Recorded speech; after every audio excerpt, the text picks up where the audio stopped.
Very good morning to all the students. In today's life hacks and daily science, we are going to learn a very interesting topic, and that is about the noise, that is humming noise, which is coming from the high tension electric transmission lines. Okay, so here I will show you the transmission line as well कि transmission line दिखती कैसी है.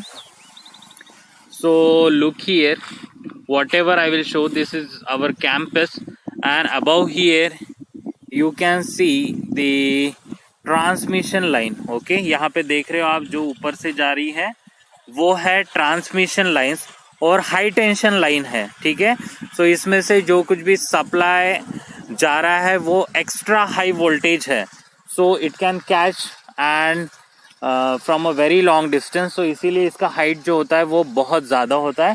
So we are going to study about this feature today. So यहाँ पे हमें आज ये study करना है कि we are standing beneath this, मतलब ये ट्रांसमिशन लाइन के जो बड़े बड़े केबल्स आपको दिख रहे हैं इस वीडियोस में. You can see many more cables over here. तो यहाँ से थोड़ा सा अच्छे से, आज ह्यूमिड क्लाइमेट है, तो ह्यूमिड क्लाइमेट में क्या होता है, जो वॉइस मतलब हमिंग वॉइस या फिर हिसिंग वॉइस है कंडक्टर्स का, तो ये क्यों प्रोड्यूस हो रहा है इसके बारे में हम आज स्टडी करने वाले.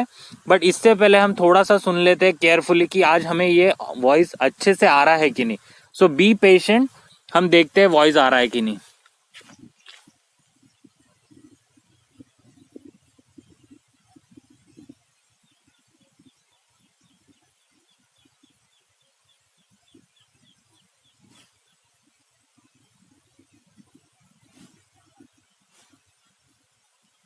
सो आई थिंक इस केबल्स में से आपको भी थोड़ा आवाज आ रहा है. So you can use the headphones to see the clear sound of the hissing sound. आता हा जो ट्रान्समिशन लाईन आहे याच्यातून आपल्याला जो हिसिंग आवाज येत आहे त्या हिसिंग आवाजाच्या मागे पण एक इतकी छान थेअरी आहे, आणि ती थेअरी या 2021 मध्ये असलेल्या कोरोनाशी रिलेटेड आहे. आता तुम्ही म्हणाल की कोरोनाशी रिलेटेड कसं sir?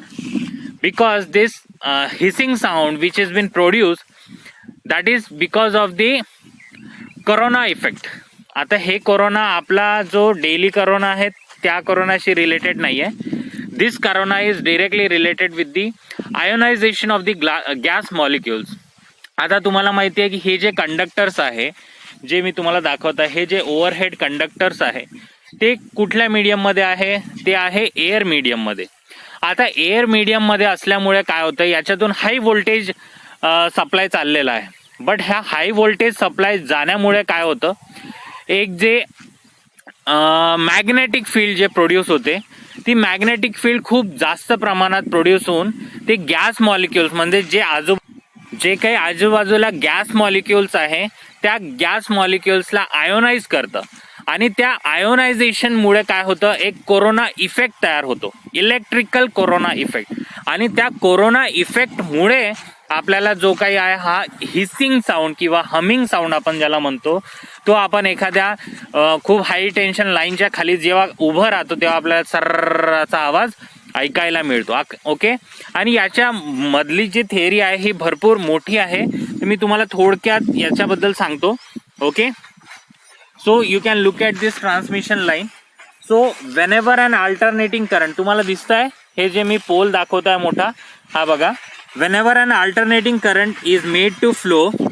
Okay, whenever an alternating is current is made to flow across conductor of the transmission line, then air surrounding the conductor composed of ions. Okay, मी आधीच सांगितलं की ज्या एअरमध्ये आपल्याला आयन्स मिळतात ते काय होतात, त्याच्यामुळे डायइलेक्ट्रिक स्ट्रेस प्रोड्यूस होतो. ठीक आहे, डायइलेक्ट्रिक स्ट्रेस प्रोड्यूस कधी होतो, जेव्हा त्याच्यातून पोटेन्शियल डिफरन्स जो आहे तो एखाद लेवलच्या बियॉन्ड असेल, म्हणजे किती, 30 kV. Okay, it is beyond the 30 kV. And field जो स्ट्रेंथ जो प्रोड्यूस करतो तो काय करतो, इन्क्रीज करतो. कशाला, त्याच्या कोरोना इफेक्टला इन्क्रीज करतो, आणि त्याच्यामुळे काय होतं, तुम्हाला हिसिंग किंवा हमिंग साऊंड प्रोड्यूस होतो. ओके, आणि त्याच्या मागचं दुसरं कारण सुद्धा काय आहे, आपल्याला ब्रेकडाऊन होते. ओके, ब्रेकडाऊन कशामुळे, breakdown of charge particles. Okay, breakdown of charge particles of air cause by electric field at the surface of conductor. तुम्हाला दिसत आहे हे मोठे मोठे जे कंडक्टर्स आहे, हे इथे मी जे दाखवतो आहे, हे सगळ्या कंडक्टर्स मधून तो हिसिंग साऊंड प्रोड्यूस होतो. आणखी एक याच्यामधलं सेकंड कारण असं की ह्या कंडक्टर्स मध्ये आपल्याला माहिती आहे की कॉपर वायर्स यूज केला जातं फॉर ट्रान्समिशन ऑफ लाईन. तर याच्यात काय होतं, थोडंफार जे आहे ना व्हायब्रेशन सुद्धा होतं कंडक्टर्स मध्ये. आपण बघितलं असेल की conductors are made up of many strands, म्हणजे याच्यात खूप सारे वेगवेगळे असे छोटे छोटे वायर्स असतात आणि त्यांना गुंफून एक मोठा कंडक्टर बनवला जातो. तर याच्यामध्ये सुद्धा थोडंफार व्हायब्रेशन होतं आणि या व्हायब्रेशन मुळे हा हिसिंग साऊंड प्रोड्यूस होतो. हे झालं दुसरं कारण. आता आजचा जो क्लायमेट आहे, आजचं वातावरण तुम्ही बघू शकता की हा ह्युमिड आहे आणि ॲज ह्युमिड मुळे काय होतं, एअरची कंडक्टिव्हिटी आहे ना ती जास्त होते. Okay, air becomes more conductive and that is why it helps to transfer the dielectric charge into the air. आणि त्याच्यामुळे ह्युमिड वातावरणामुळे किंवा पावसाळ्यात आपल्याला जास्त प्रमाणात हा आवाज ऐकायला मिळतो. I hope this concept is clear to you and you have understood why transmission lines produce hissing and humming sound. Thank you so much for watching this video.